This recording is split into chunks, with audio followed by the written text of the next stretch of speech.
get to know, and he's just super fantastic. He should have a cape on, but we don't have one to give him. Thank you, Dora. Thank you for really nice introductions, and all organizers for the conference. A very important skill set today, right? Listen to my accent. That's very important. Because I'm from former Czechoslovakia, and usually when so I was for 2 years, I spoke for the Federal Bureau of Investigation, National Executive Council, and one of the guys told me that I have the most distinguished accent they had for the last 10 years, right? Because they had a lot of people from Middle East, not necessarily from the former bloc itself. Extortion. Is there anyone who has less than $500 on a bank account? Don't be ashamed, you can raise a hand. Maybe we can do a collection for you, right? Small contribution for all of you. So the reality is it's a new phenomenon. Anyone can be extorted. And you have $500, that's good, $500 on a bank account, right? Someone really wants it. And what's the beauty? Think about this. What is the beauty in a cyber extortion? Sure, hacking too, right? But how many of you do get paid in 2-3 days? And they really want to pay you in a fear. Did you have a client to call you and tell you, I really want to pay your invoice? Do you need any extra money? Can I pay now? Right? Doesn't happen so often. So extortion is a new era of probably change the mindset of the criminals, how they operate and how quickly they can pay. Okay? Feel free to connect us, on LinkedIn, media. We have our team in here in the room, and they do more impressive work. I'm just the character to deliver the speech, right? I feel very privileged that over the last 4 years of commercial business, we had 4 Department of Justice indictment. We were probably part of any major Department of Justice indictment. So domain that we pointed out very early era to the Bureau was Extortion. Maybe you never heard of, but it was one of the first exchanges that actually resold the RDP credentials for deployment of ransomware. And 15 law enforcement agencies work on this. There are all these signs. The picture is cut, but you can see international cooperation within Europol, Interpol, and all the agencies try to get it done, and it finally seized the domain. Then on the right side, you actually have the 2 Iranians that were indicted for the Samsung ransomware. That these are the hospitals that you read in the news. Remember them? The hospitals that got breached, right? That they are behind it. They're called the Samsung. Why that group is important? That group was the first one that didn't use a spear phishing. They used and break through the web applications. So they actually were buying these marketing leads out of the dark web. I'm going to get into it. And they were breaking into the systems. Then one that I want to point it out that I'm really proud, but it turned our business into a 3 months hell, was a NiceHash. So NiceHash had the group, remember Sony? Right? What do you remember, the PlayStation or a hack? All right, so the hacking group, right? The hacking group behind the Sony called Lazarus. They are also behind a large cryptocurrency. So one of the members got indicted, and one of the indictment that partially came through some of the work done on the cryptocurrency market. Interesting momentum. It's now estimated that Lazarus stole and converted into cash close to $1 billion. Amazing. I probably have charts somewhere I can show you exactly on all the exchanges Lazarus went through and basically cashed out the money. The victim here was around 80 million. And the last one is, and this was pure coincidence, we had for close to, I would say, 2 years, the nation-state group called APT-10. The main reason why they say that this was one of the largest APTs is that because they went for the infrastructure of the MSP providers, and they compromise the providers itself. And these, you're talking the providers who serve like a Fortune 2000 market. They had multiple access, right? So in their data center, you had multiple victims. And the nation state basically pivoted right in through the providers and then took the data out. So that's another indictment we were part of. And we actually had multiple individuals of that group that we made attribution. But as you know, in the criminal justice system, you have to, right, count very, very heavily, especially if you can't seize any equipment or you can't seize those individuals. So there are 2 of them on the right side. All right. So a little bit of the agenda in here, and some of the extortion type of cases and matters that we've done into it. Executive officers, teenagers, sextortion quite a bit, cryptocurrencies, Bitcoin, payroll data. I think we've seen quite a bit of it. And I'm really thankful everyone in here in the room who pivot some of the cases to us. I see here Paul Ferrillo, who's just a very great attorney who pivot some of the business deal compromise cases. So, thank you all for our trust, and we try to deliver all the good work for you. Yes, I am taking questions. Yes, I am. Paul, I suggest your questions, you take sometimes whole presentation. You know that, right? Here's the problem that I'm asking you to solve for many in the organizations. Sure. And I sat with somebody today talking about the ransomware attacks that were going on in Texas. Why are we 5 years into the ransomware plague? At least 5 years. And it seems like we haven't learned how to deal with ransomware attacks. How do we defend against them? And what do we do to make ourselves more secure? Because as you know, and your files indicate, we've gone from 5 Bitcoin, maybe 10 Bitcoin, to ransomware payments of $750,000 in the last year. Yeah. Why have things gotten so worse, and what can we do about it, Ondrej? Mm-hmm. So, a very good question. And so I asked someone who is much brighter. Paul, did I tell you that in a school they had a Fulbright and Halbright scholarship and only got a half-bright? Did I tell you that?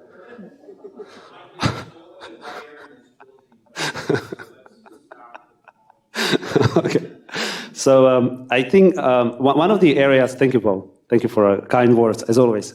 So one of the, I was at the crypto meeting at The Hague around 2 months, I feel very privileged. And I was asking Europeans, why they don't have such a high, massive ransomware. And you know what the message was from EC3? Europol is actually paying the ransom. Now, how excited you would be if I tell you tomorrow that FBI agent is going to pay your ransom?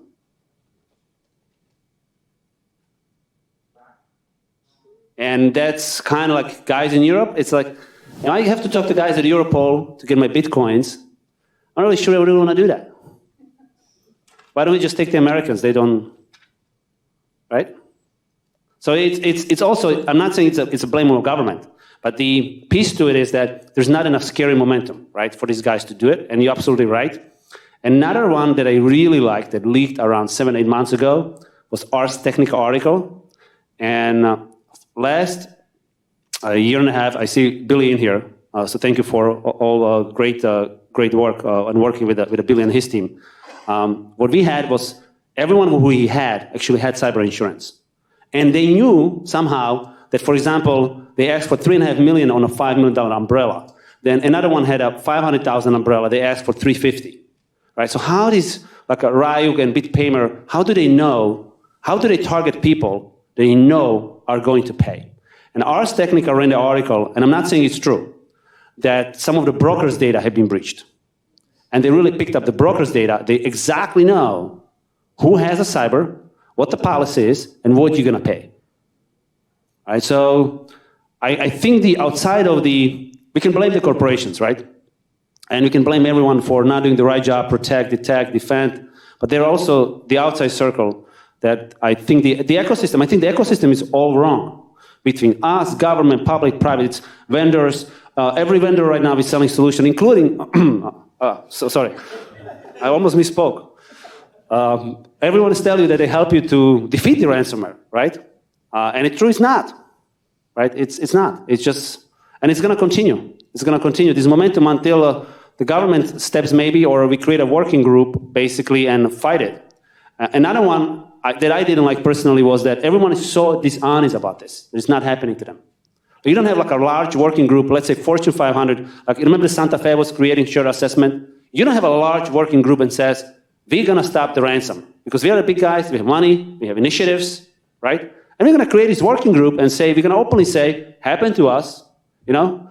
It goes back to your youngster era. Like how many of you honestly, when you've done something really, really stupid, ran to your parents and says, Mom, you're not going to believe the stupidity I did.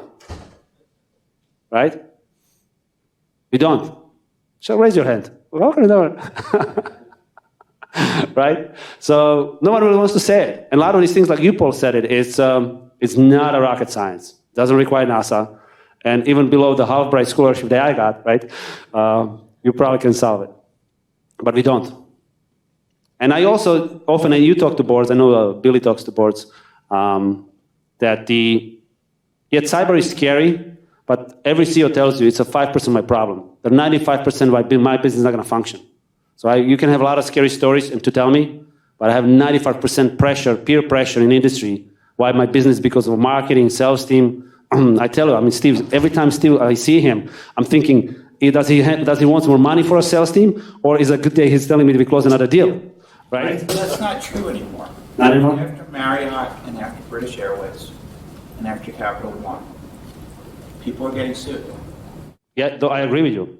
At least something happening, right? You know, we're in an industry, and I'm part of it, so I'm not proud of it, that waits for something bad to happen. It waits for people to die for us to take action and do something. It might be it. Well, I think we're seeing SEC investigations like into First American Title. We're seeing stuff we haven't seen for 15 to 20 years post Sarbanes-Oxley because of cyber attacks. You just can't say, I'm not a target. This isn't going to happen to me. It's going to happen to everyone. Yeah. Yeah. No, it's definitely one of their life certainties, right? Yeah, no, but thank you. Thank you for Paul. Is there anything you want me to talk about during your panel? Because I'm happy to. Yeah. I'll ask you. I'll get you heads up. But thank you for input.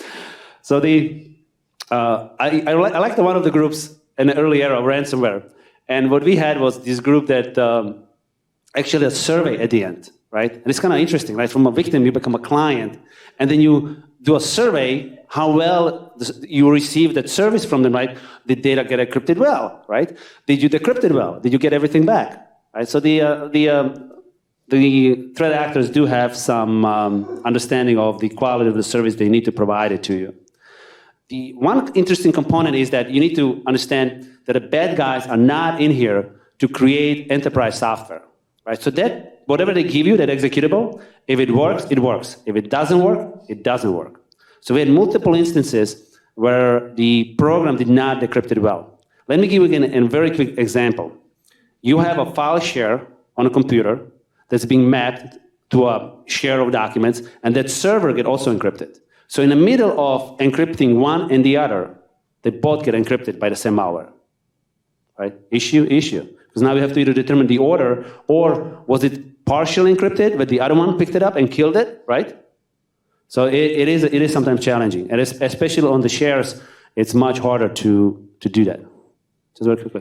Follow-up question to him: if you have seen that the ransomware has gotten more, the actual mechanisms in the ransomware have gotten more sophisticated in those past 5 years, or actually not? Because I attended a talk at Black Hat where there was a reverse engineering of some ransomware, and they found out that it really had just a scare factor. Like if you would run the ransomware again on the encrypted data, you would actually decrypt it because it was just a simple XOR cipher.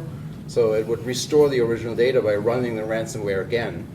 And the client, of course, or the business didn't know that, so they were found, in a bind. But the ransomware itself wasn't very sophisticated. So let's go back to what the ransomware actually does on a computer. Ransomware is a good thing because it encrypts your data. Isn't encryption good for your data? It protects your data. So forget about Paul, your lawyer. Include yourself. So even Paul, who is a lawyer, right? If he writes a subpoena and tells you, provide me the data, you can. He says, Paul, I'm really sorry, but here is the data. It's encrypted. I even can't decrypt the data. Right? So it uses all the functions that are really good for the system, and we build these libraries on all the systems to support it. So now what you see is actually ransomware, these executable are really small because they encrypt. What's really evil is the fact when the threat actor gets into your system. Like when you look at a bit payment, right? They focus on the Mac computers, pivot from a Mac to the Windows, maybe deploy like a Dridex, some kind of bot into it. Or you see like a RDP connections, like literally just like XDedich, RDP in, brute force credentials, NSA, elevator, go up, escalated privilege, Mimikatz, right? Pivot in some SQL credentials and spread through the network, right? But when they deploy that program actually what it does is encrypts your data. Now, most of the programs detected behavior that function call has been called so many times, 1,000 times or 300 times. Another fact is that a search for DOC, PowerPoint, Excel documents actually being called, and then those documents being encrypted. So most of the programs actually detect the behavior, not the encryption itself, because encryption is native. You might have a file system that's encrypted. So that executable is now distinguished from the previous one that we've seen before. Another one, if you look at the Ryuk type of executable, they embed the root certificate in the executable itself. So the keys now are derivation for each system, but they have the root certificate inside of the executable. It used to be that you had like what they call XML files with the public keys, and then they extracted the private keys from the system. Now they generate that everything as a one batch. So I think the executables got more sophisticated. The encryption that they use, it's not really breakable. Some of them may be like a primitive ones, like you mentioned, right? They might exist. But most of the threat actors is so simple just to download good encryption program and leverage the functions of the system that most likely not going to break anything out of the encryption. It's asymmetric, fully asymmetric, and you're not going to get anything out of it. Now, where you get a lock, we work on the case, one of the cases, it was a Ryuk maybe 3 months ago. And when one of the engineers compared the hash with the virus total and malwr sandbox, we found that executable already being uploaded. And then we ran through it, and we found that weekend, it was Memorial Weekend, when Steve called me, and it was like a 2 a.m. hack of one of the medical practices. We found that like around 30 to 40 victims were swiped. All of them basically received the same poison. So if those victims knew, if one of them basically said, I have it, that goes back to the corroboration question. If one of them said, I paid $700,000, I have executable. By the way, I extracted the root certificate. All of you can go and decrypt the data now. If that one person would be honest, right, then all 29 could be saved, and they didn't have to pay a penny to the threat actor, right? But that doesn't happen. Yes? There'd be a whole legal dispute over who paid what. Well, that's the Paul's question. I think if you talk to him afterwards, he's happy to take that after the session. So let me just, another one that I want to point it out here is, and in the OCR rules and various ones, is it incident or just ransomware? So 4 years ago, we had a very prestigious medical society here in New York. I'm not going to mention exactly which one in medical field. And we've got the server, and they asked us to analyze because it got encrypted by ransomware. They had 24, 26, don't remember exactly, between 20 to 30 intrusions prior to deploying ransomware. And they want us to know, and then they were asking us, so which one is that put the ransomware in? But they said, forget about that. Look at all these socials, contributions, statements that were generated to all these prestigious families, all these doctors, right? And who has the data? It was almost impossible to figure out who really has from all these threat actors data. So one of it is that when you see those RDP connections coming in, it's most likely someone maybe already been on a system. And I think that's why maybe one of the reasons OCR is looking at it and saying that maybe the ransomware is the last thing they deployed. Because what happens when you have a ransomware? What happens? What IT department actually does? They scrape the system. They reinstall the system. We have no forensic to do on a system. Right? So for Samson that I showed you before, from the 300 or 400 servers, we hardly got 15 copies that we could forensically analyze. Right? And we were able to do the indictment, but still it was a challenging mission, because what happened was IT scraped all the systems before we came in, right? Because of course they don't want, who wants to keep the ransom on a system? No one. And they can scrape the system, they can decommission, they will do it. Yeah, you had a? So when they had these violations, were they aware of them? Before the ransomware was hit, were they aware of the other incident? It's very hard to say, and I'll show you something at the end around that. Okay, I like this slide. Who wouldn't like the Da Vinci, right? The code. And one of the Vietnamese individuals, around 4 years, maybe not even 5 years back, he was 17 years old, and we had an interaction with him over the chat, and we knew we were not going to get him. And he was individuals who was deploying the ransom, and he basically told us on that chat that you are only good as your code. And then we wanted to know what code he meant. But what he really meant was that you're only good as your DNA code. Like your live execution in his mind was your DNA code, how good you are.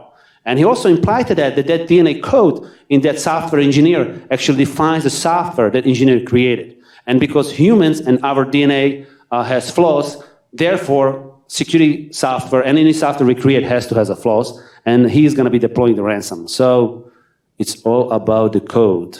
I think I should end here, right? It's all about the code. Break the code. All right. This is what I mentioned about the Samsung. So Samsung originally, when they came in, and why is it important in 2016? Because they said it's not the best to do the spear phishing. Why don't we look at first on anything that runs Java? Why Java? Java is platform independent. Runs on Linux, Mac, Windows. The promise of the Java is that create a obfuscation layer on the web servers that you can get to any underlying request, regardless of the operating system. Great promise, great promise. Great hacking in. So there's a framework called JBoss. So they look around the JBoss, the framework itself, that's being deployed on all these systems, and they figure they can drop any type of a web shell, like the remote connection back and forth into it.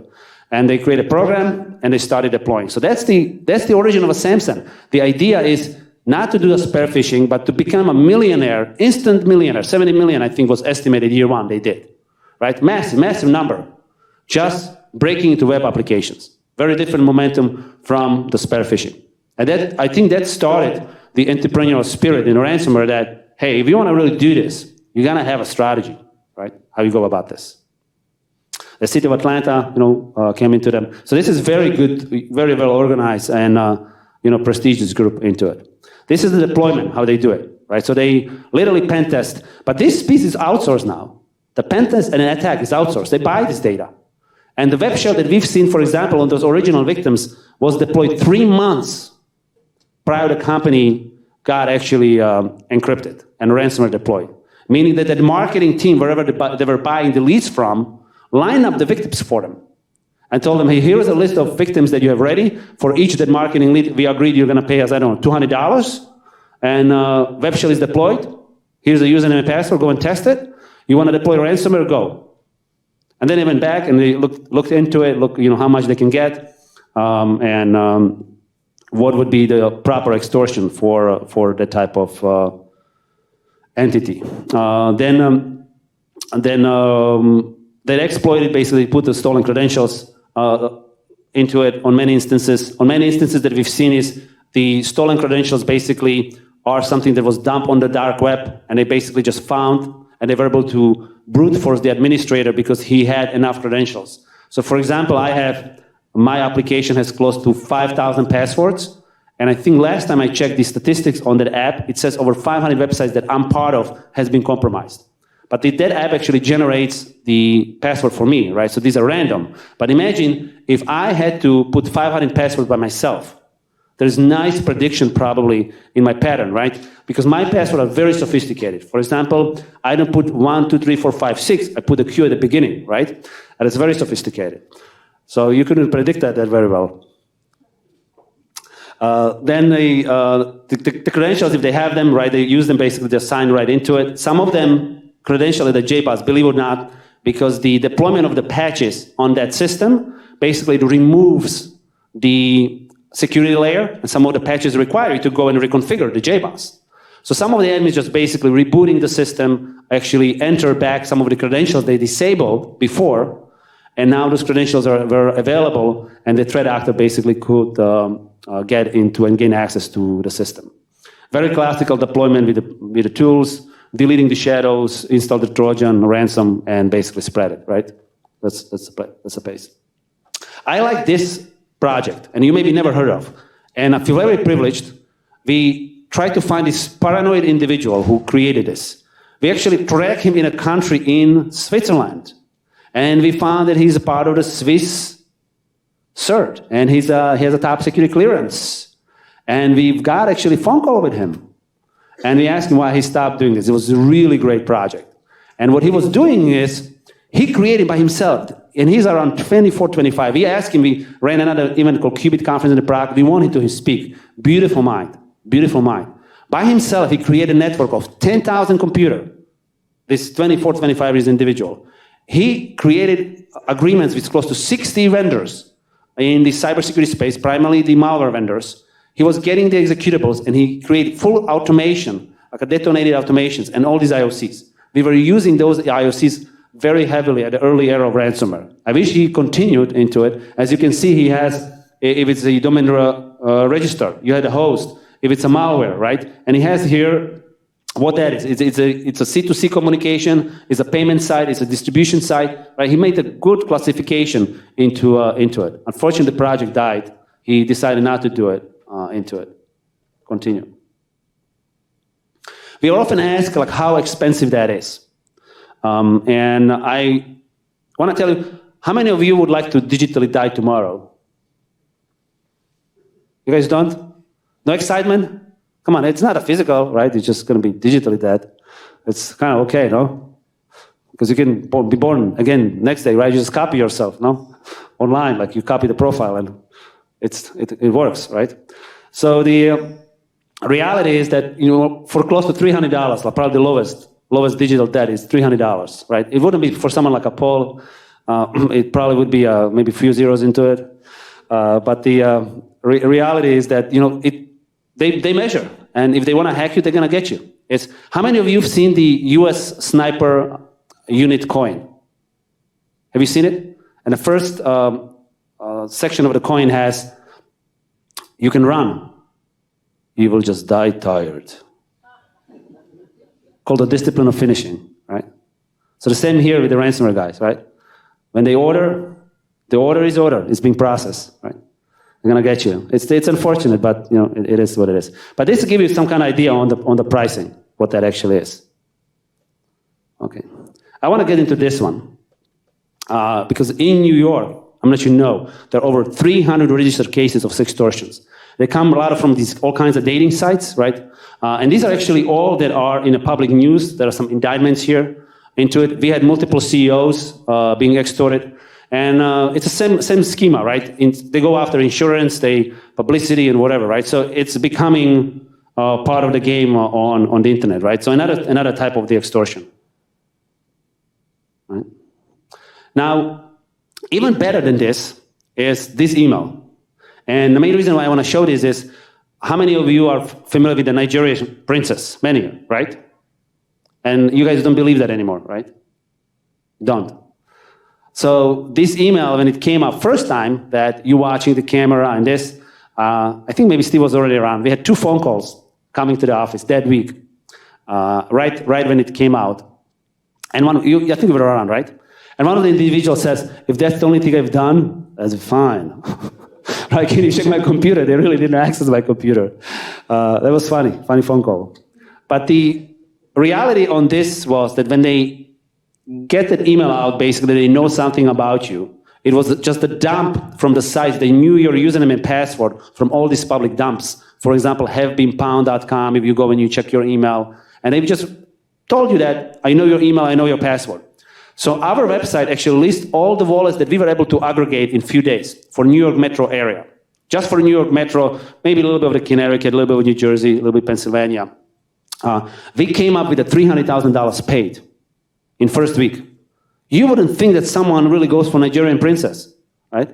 And that's just the area that we kind of could scoop. And we actually listed all the Bitcoin wallets so you can cross-check it. It's not a nonsense, right? It just, what we kind of quickly attributed, because I thought no one's going to pay for this, right? No one is that silly. No. It's like, just we very quickly attributed $300,000 in first week. Can I ask, how have combo lists and data breach aggregations changed the kind of value proposition for criminals trying to do this? What do you mean? Can you explain, please, one more time? So in other words, instead of taking 10 disparate data breaches, someone aggregates them into an easy-to-access file, and these become, instead of being on a single data breach, you can span it across, you know, I think there was one list that had over 1 billion credentials. Yeah, there's also on the torrent network and also for the download, right? Definitely, but I would say that once those lists are public, most of the, like we downloaded some of it for penetration testing. So our red team likes to download the list because of the passwords, right? And they want to see the frequency, and they also want to get, for example, if you have the password that also have the salted hashes that are really hard to break, right? They like to collect those for that reason. So they like the data breach list if the database had some password and a salt or specific to it. So they like that. But for sure, but I would say that anyone who just goes probably quickly through some of the dumps can create this. Because there's millions and millions of individuals. I think what's more interesting here is that those emails were profiled. Meaning they didn't do millions of people based on a list like a single dump.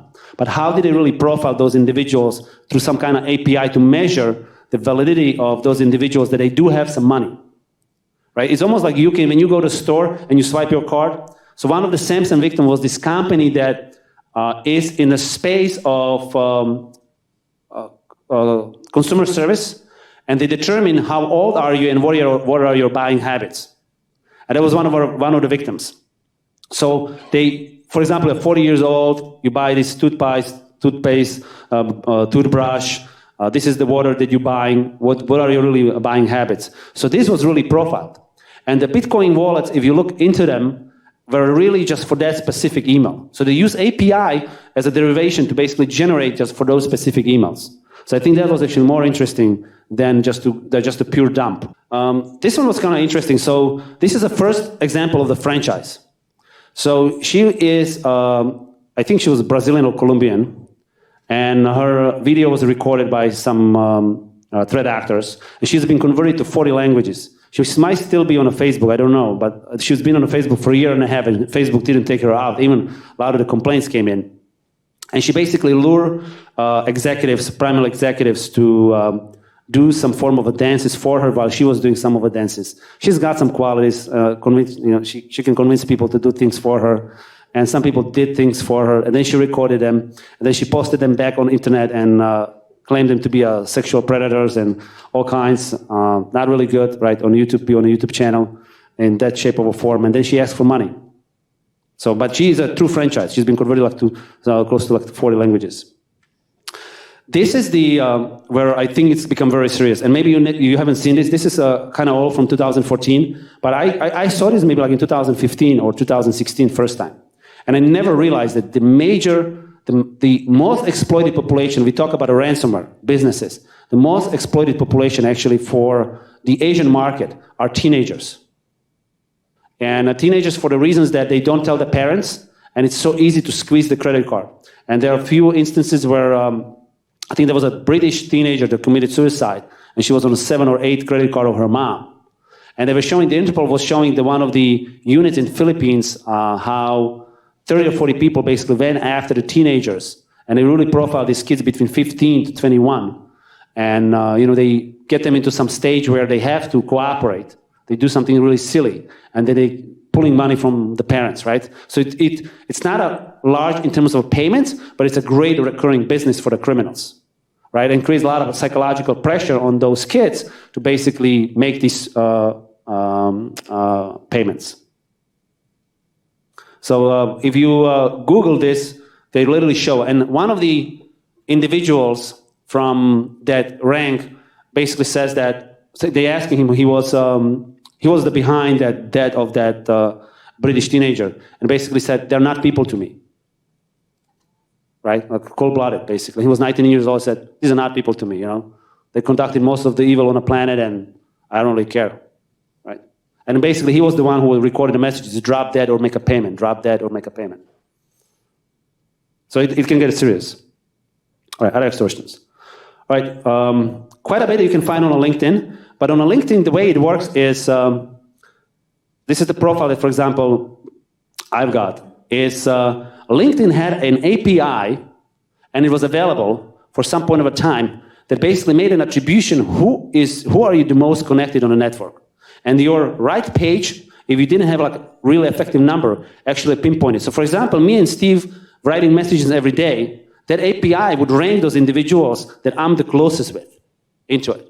And what you could do then is actually write an phishing emails like from me between those two and get them, right? Not really got to me because you already have my profile, right? You already connected to me. But now you can actually tailor the conversations if someone is really active on the social media. So really, really good tool. LinkedIn abolished a little bit of the model, that's my understanding. Another way is to do the way our marketing guy 4 years ago did it for me. He connected me to 5,000 people, so it becomes obsolete. And now my profile has 24,000 people. So you can't really do this. It doesn't work. The algorithm is so thrown out of the window with the 24,000 people that it just can accumulate on the right side. Who should be on the right side, right? Because just window is not big enough to do that. This is the Extortion that I mentioned before. How they look like into it. And this is the schema how it works. So originally when they started, they had like the 70,000 hacked servers, various RDPs. Allegedly the server here for the Big Four, if you recall, there was a hack into the Big Four, into the exchange environment, and they had a credentials that it came in through the RDP, was on this website for $500,000. It was the highest, one of the highest prices for the RDP type of a server that was sold on Extortion. And it's basically was for many years, this was a marketing tool for ransomware. So basically, even we had one of the departments in the city here that Steve and I was involved in a city that does the cleaning here, called us on Friday that on Saturday the trucks are not going to run. Remember the Italians, like when they had the garbage in the streets? So we had to do a little bit of a cleanup, but the turned to be that they were listed also on this site. They were sold basically on this site, on Extortion. Another sign, Russians was, for example, Happy Hack, right, with the prices. This is an example of the Extortion, for example, for data. They had also the PI for sale. They also had programs that you could just run and configuring the RDP. So they would reconfigure RDP for you. They would set another account for you. They would deploy executable if you wanted to into it. And these are the standard pricing, how it looked like. So this is the interface. And you just went through it, look at IP addresses, and pretty much everything was under $10, right? Any access to any one environment was under $10. If they knew that it was something more luxurious, they sold it, but basically like the normal access was under $10. So that's originally how the ransomware was really distributed, just through these type of means, right? Before we knew the cyber insurance list, right, we had to, right? They had to go through this, but they don't have to do that anymore, I guess. All right. Someone asked about the honesty and disclosure of these companies, did they know? So from an Extortion side, you can't get the whole list because that's actually being subpoenaed by the government. But there are leaks of those lists. So one of the leaks has 100,000 IP addresses. It's converted to the 30 to maybe 40,000 businesses because some of them are repeatable in it. And if you go to our site and search for these potentially compromised IP addresses, I don't remember exactly the number, but then less than 10 businesses ever had any public disclosure that this happened to them. There are a few Ivy League universities in a city, and this is a true story. NBC calls us and wants to do a show about this university, Ivy League University in New York, who had been on this list for the last 2.5 years, and upon over 15 systems of that university have been exposed, including the systems that host students entering the data and payments and socials and loans and everything. Then the public affair from that school called us and asked us why we dropped them on internet. What kind of evil is that our website is listed them? Because if you just search university in here and click submit, things do come up very quickly. So that's what we did, right? We went like, put it in university, submit, and it's like, oh yeah, they had all these intrusions. They had all these intrusions into it. And they didn't probably tell anyone that someone actually knows their RDP credentials into their system. So I guess they had to answer to some of the regulators and figure like what really the remedy is going to be for them. And I'm sure they've done everything well. But the point is to what you were asking, you usually can't hide it. If you get an extortion or ransomware, probability of you hiding this is probably slim. In 1 or 2 years, your IP address appears on some dump, the same way the dump appears with your email and password from some kind of website, wine and cheese that got compromised. The same way the ransomware IP addresses from the breach companies do appear on internet. So most likely, so being hacked, it's kind of pure luck, right? Because no one knows outside of threat actor IP addresses. Having ransomware kind of equals most likely people going to know. Your neighbor's going to know. It's going to leak out. In a half a year or in a year, and the IP address, if someone really converts it, they're going to know, hey, they got hit by ransomware. This was the ransomware. This was the tool that they got. A little bit about cryptocurrencies. One of the groups that was doing the extortion, basically related in the DDoS type of a business, and if you didn't pay the bitcoins, then they tried to DDoS. It turns to be that they couldn't really do much of a DDoS, and they tried to do multiple ones, so they actually abolished the model, but they were really heavily into threatening the companies to create a DDoS into the environment. This is one of the companies that we made a little bit of partnership with called Chain Analysis that do cryptocurrency and tracking into it. And what I mentioned before, the Lazarus, 1 billion. And here's what I want to show you, truly. And I'm not saying it's accurate, and I'm not saying it's completely trackable. But this is how much volume, annual volume is of Bitcoins exchanged on the black market. If anyone is asking you what the Bitcoin is really used for, if you look at it in here, close to 700, millions? Annual, right? So we're getting into 1 billion annual in Bitcoins that we know based on the wallets right now. Yes, it's not taxable. We need your help to tax it because I think we can convince IRS to pay us back on 1 billion. Oh, you did? Great. So that will be, that's a very significant number, right? Very significant number. And of course, the trading volume and anything else outside of it is different. But that gives an idea, like where if someone tells you he has a lot of Bitcoins, maybe what he's really doing. So if you look in 2017, in April of 2017, Bitcoin was at $1,200. And at the end of mid-May, it rallied up to $2,200. That was because of the WannaCry virus in Europe. And then if you look in October, it spiked up to 4,000. That was because of Equifax dumping the data. And then if you look at the end of 2017, the CME released their futures on Bitcoin. So it actually was an indicator. The price of Bitcoin was an indicator of cybercrimes.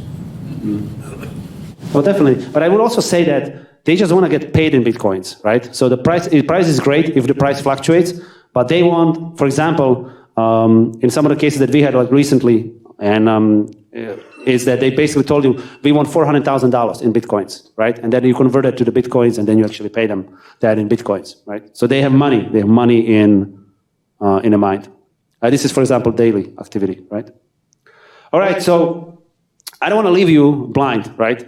Because everyone always says that I have these scary stories. So I have a few slides, few suggestions for you, right? What to do. So what do you do if you are hacked?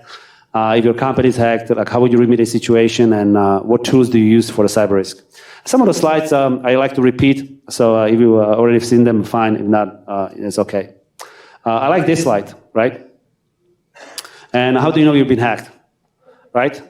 So going to my point with this slide is there was a company in a government entity ran in Iran, and the threat actor was so desperate to tell them they've been hacked, so they started rebooting their computers. They were performing all kinds of actions on the computers, but none of it was too obvious to them they've been hacked. So they decided to play AC/DC Thunderstrike on the computers.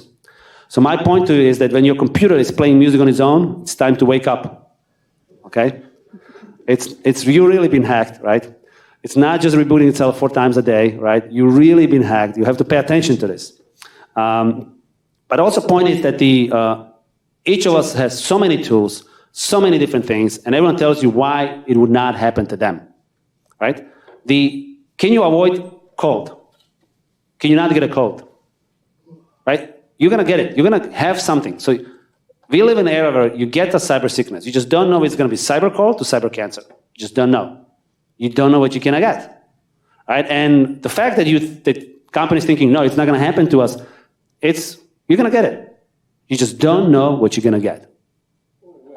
And when? Of course, you don't know when. But I would say now it's a life certainty that your data in between you are here and your molecules disappear in the universe are going to be breached. You can be positive about it. It's like 100%. It's like one of life certainties. You know, on your board certificate, it should be like data breach record, right? Maybe, right? New category. So what you should really do, right, when you are hacked? I like this slide, right? And main reason for this is, imagine your relative is in the emergency room. and they're performing some kind of surgery to him. Are you allowed to, every 20 minutes, to enter the operating room and ask, hey, how is he doing? What is really happening to him? No, you're in the hallway, right? Somehow when we're doing these cyber investigations, and attorneys can tell you, every half an hour they call you, what is happening? Where we are? What is this? Where we are, right? Everyone is so impatient. By the way, everyone knows better what your job is. Everyone can critique your job, right?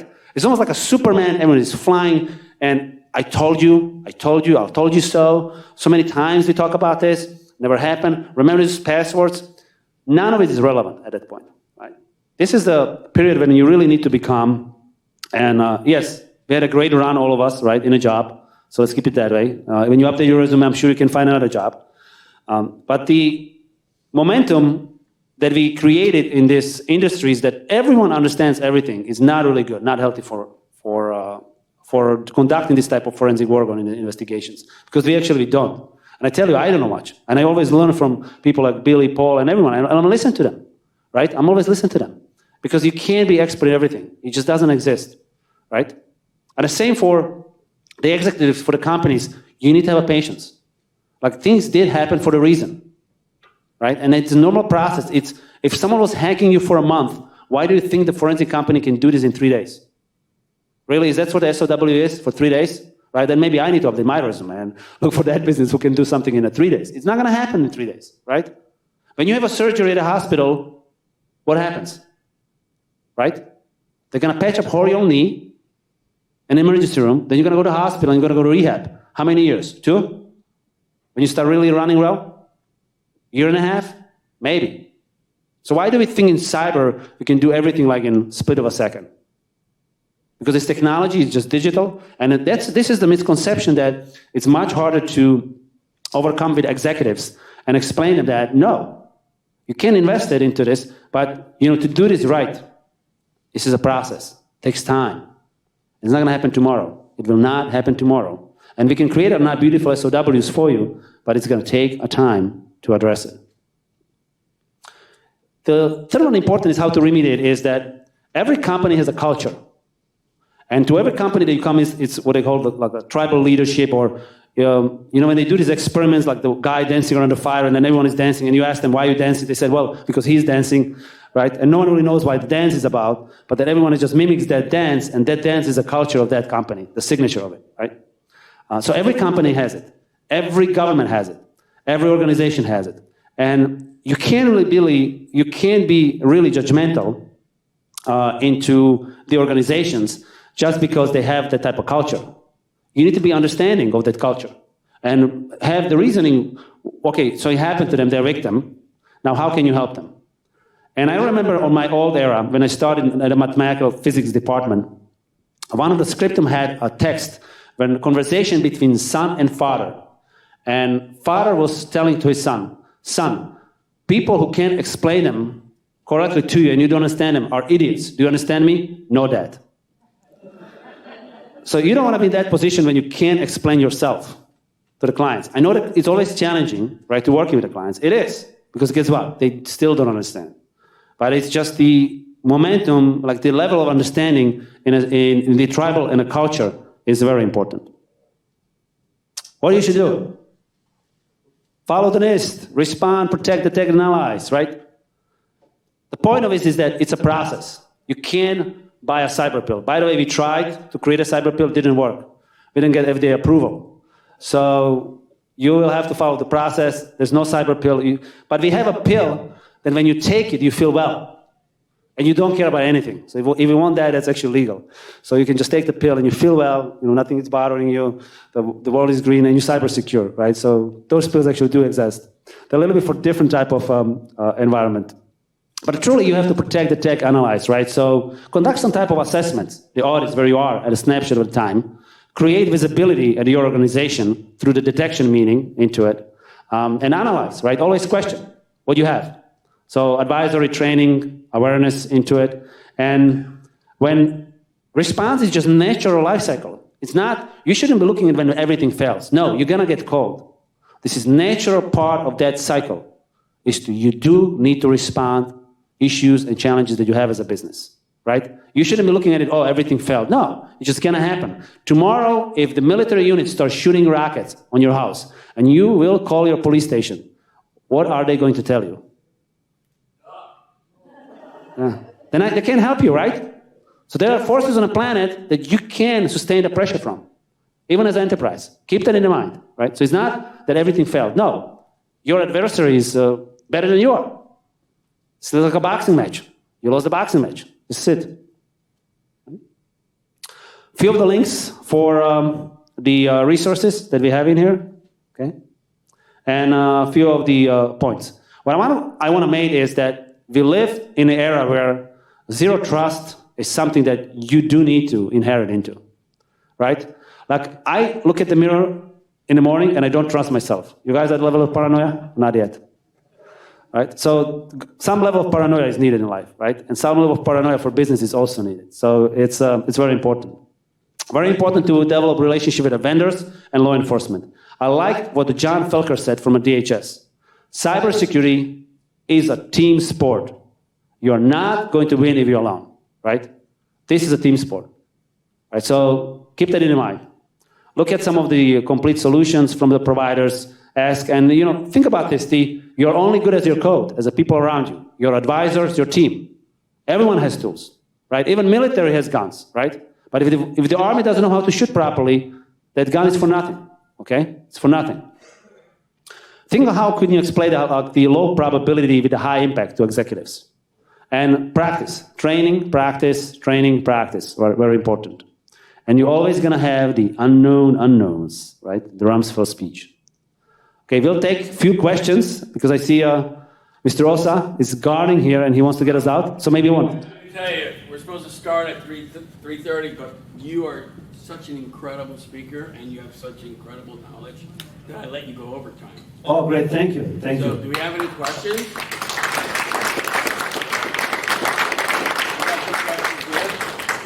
I'm wondering what you're seeing professionally in terms of deep fakes and deep fakes being used for extortion. What do you mean by deep fakes? So, for example, gathering enough high-quality audio of some executive to the point where you can have machine learning say anything from their voice. Transfer this to this. Yeah, so there was one, I think like a month ago, when they basically claimed that the artificial intelligence can completely mimic your language that would throw off these biometrics what the banks put into place for confirmation of wire transfers. Is it possible to probably completely robot the language? I think it's possible. But I haven't, many banks have it, right? And I haven't seen any reports or claiming that this has been abused heavily, right now. Maybe it's coming, but I haven't seen it. If someone else seen it, I'm happy to. If you actually find something, feel free to connect me on LinkedIn and send it to me. But so far, I haven't seen on that biometric piece being exploited. Well, the speech. So there was one part on your slide that you didn't say, and you had it out there. It's called time to start, right? And yes. The time to start is probably right now. Perfect. Getting ready for, we're 2019's done, right? We got a few more projects left, but we got to get ready for 2020. So go check out their booth. They're giving away a really nice prize. But really, the time to start is now. And LIFARS is one of our great partners that we work with. I personally work with. They're a great company, and this guy is awesome. Yeah, thank you. Thank you very